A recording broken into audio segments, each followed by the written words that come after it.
Well, let's step back from these stories and these arguments to notice a couple of things about the way the arguments have begun to unfold. Certain moral principles have already begun to emerge from the discussions we've had. And let's consider what those moral principles look like. The first moral principle that emerged in the discussion said the right thing to do, the moral thing to do, depends on the consequences that will result from your action. At the end of the day, better that 5 should live, even if 1 must die. That's an example of consequentialist moral reasoning. Consequentialist moral reasoning locates morality in the consequences of an act, in the state of the world that will result from the thing you do.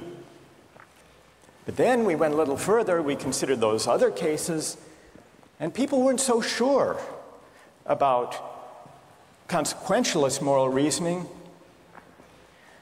When people hesitated to push the fat man over the bridge or to yank out the organs of the innocent patient, people gestured toward reasons having to do with the intrinsic quality of the act itself, consequences be what they may. People were reluctant. People thought it was just wrong, categorically wrong, to kill a person, an innocent person, even for the sake of saving a second version of each story we considered. So this points to a second categorical way of thinking about moral reasoning.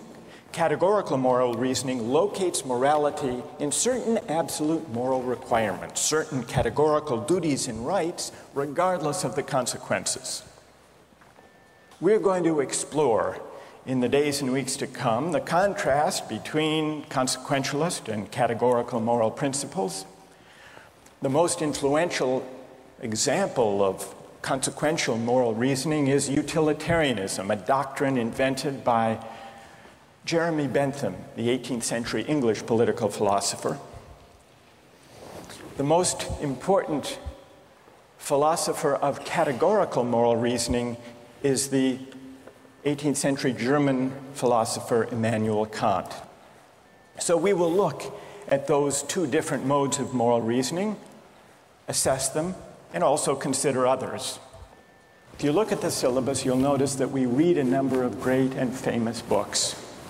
Books by Aristotle, John Locke, Immanuel Kant, John Stuart Mill, and others. You'll notice, too, from the syllabus that we don't only read these books. We also take up contemporary political and legal controversies that raise philosophical questions. We will debate equality and inequality, affirmative action, free speech versus hate speech, same-sex marriage, military